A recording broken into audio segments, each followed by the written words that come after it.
آپ کے پاس پنجاب میں عیاشی کے لیے 13 ارب کا جہاز لینے کے لیے تو پیسہ موجود ہے، لیکن پنجاب کے لوگوں پر وہ پیسہ خرچ کرنے کے لیے موجود نہیں ہے۔ آپ کے پاس سندھ میں ماہانہ 100 ارب روپیہ کرپشن کے ذریعے اٹھا کر اسمبلیاں خریدنے کے لیے تو پیسہ موجود ہے، عوام کو دینے کے لیے آپ کے پاس پیسہ موجود نہیں ہے۔ آپ کے پاس خیبر پختونخوا میں وہ لوگ جو اپنے آپ کو پاک شفاف کہتے ہیں، ان کے پاس انہوں نے بھی پیپلز پارٹی سے طریقہ سیکھ لیا ہے کہ پیسے کماؤ اور پھر اسمبلیاں خریدو، پھر سیٹیں خریدو، پھر حکومتیں خریدو۔ تو اگر آپ ہمارے جان کے حق کے تحفظ کی ضمانت نہیں دے سکتے، ہمارے مال کے حق کے تحفظ کی ضمانت نہیں دے سکتے، پورے خطے میں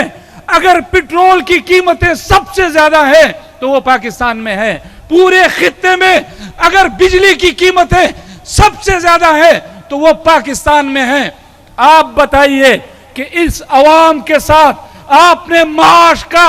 کہ ان کے حق کے تحفظ کی ضمانت اٹھائی ہے، آپ میری ریاست اور میری حکومت جواب دیے کہ اس حق کے تحفظ میں وہ ناکام کیوں ہو گئے ہیں۔ ایک طرف جمعیت علماء اسلام کا کردار ہے کہ ہم جب آپ ہندوستان کے خلاف لڑتے ہیں، جمعیت علماء اسلام آپ کے شانہ بشانہ کھڑی ہوتی ہے، جب آپ سعودی عرب کے حرمین اور شریفین کے تحفظ کی ذمہ داری اٹھاتے ہیں، جمعیت علماء اسلام آپ کی پشت پر کھڑی ہوتی ہے۔ آپ بتائیے کہ آپ جمعیت علماء اسلام کے مینڈیٹ کے حق پر ڈاکہ کیوں ڈالتے ہیں؟ جس خان صاحب کہہ رہے تھے، آپ سے مطالبہ کر رہے تھے کہ پنجاب کس کا، کے پی کس کا، بلوچستان کس کا، سندھ کس کا، کشمیر کس کا، آپ کہہ رہے تھے مولانا کا۔ میں آپ کو بتانا چاہتا ہوں کہ مولانا عبدالواسع صاحب نے صحیح نشاندہی کی کہ بلوچستان کس کا، اس کا، پنجاب کس کا، اس کا، کے پی کس کا، اس کا، کشمیر کس کا، اس کا۔ پاکستان کے لوگوں کے لیے اور مولانا کے لیے آپ نے چھوڑا کیا ہے؟ آپ نے تو ہر چیز پر ان کو قابض اور غاصب بنا دیا ہے۔ اور ہم پاکستان کے آئین کے محافظ،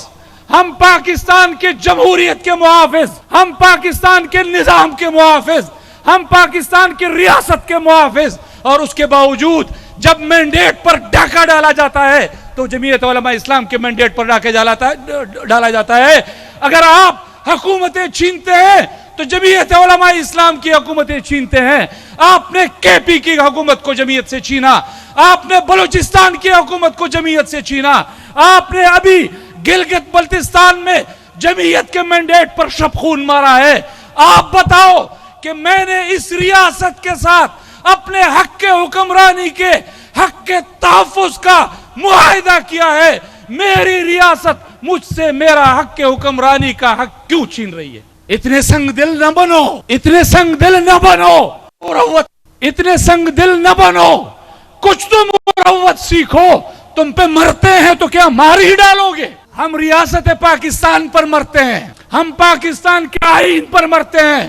ہم پاکستان نظام پر اس کے تحفظ کی جنگ لڑتے ہیں۔ تو اب تم نے ٹھیکہ لے لیا ہے کہ تم جمعیت علماء اسلام کے مینڈیٹ پر ڈاکہ ڈالو گے۔ تو آپ بتائیے، پھول نگر کے نوجوانوں میں بالخصوص آپ سے مخاطب ہوں کہ اس حق کے تحفظ کے لیے میدان میں آئیں گے؟ ایسے نہیں، اس طرح کا پیغام تو ان جیلی حکمرانوں تک بھی نہیں جائے گا، ان کے آقاؤں تک کیا جائے گا؟ اس طرح نہیں، اپنے حق کے تحفظ کے لیے میدان میں آؤ گے۔ تشریف لا رہا ہوں جو میں حضرت مولانا فضل الرحمان صاحب کے نام کر رہا ہوں، آپ میرا ساتھ دیں گے اس میں؟ یہ احمد فراز کی نظم میں اپنے قائد کے نام کرتے ہوئے اپنے حکمرانوں کو پیغام دے رہا ہوں کہ تم لوگ جمعیت کی آواز کو دبانے کی کوشش کرو گے، تم جتنا اس کو دباؤ گے اتنا یہ آواز ابھرے گی، اور انشاءاللہ یہی پاکستان میں انقلاب کے اور بہار کی نوید ہوگی۔ تو وہ احمد فراز نے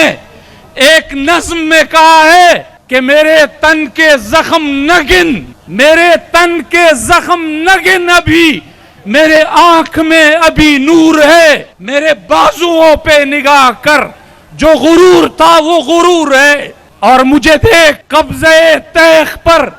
ابھی میرے کف کی گرفت ہے، مجھے دیکھ قبضے تیغ پر، ابھی میرے کف کی گرفت ہے، بڑا منتقم ہے میرا لہو، یہ میرے نسب کی سرشت ہے، اور میں اسی قبیلے کا فرد ہوں جو حریف سیل بلا رہا، میں اسی قبیلے کا فرد ہوں جو حریف سیل بلا رہا، اسے مرگزار کا خوف کیا جو کفن بدوش صدا رہا۔ سو میرے غنیم نہ بھول تو کہ ہر ستم کی شب کو زوال ہے، سو میرے غنیم نہ بھول تو کہ ہر ستم کی شب کو زوال ہے، اور میرے غنیم نہ بھول تو کہ ہر ستم کی شب کو زوال ہے، تیرا جبر ظلم بلا سہی میرا حوصلہ بھی کمال ہے،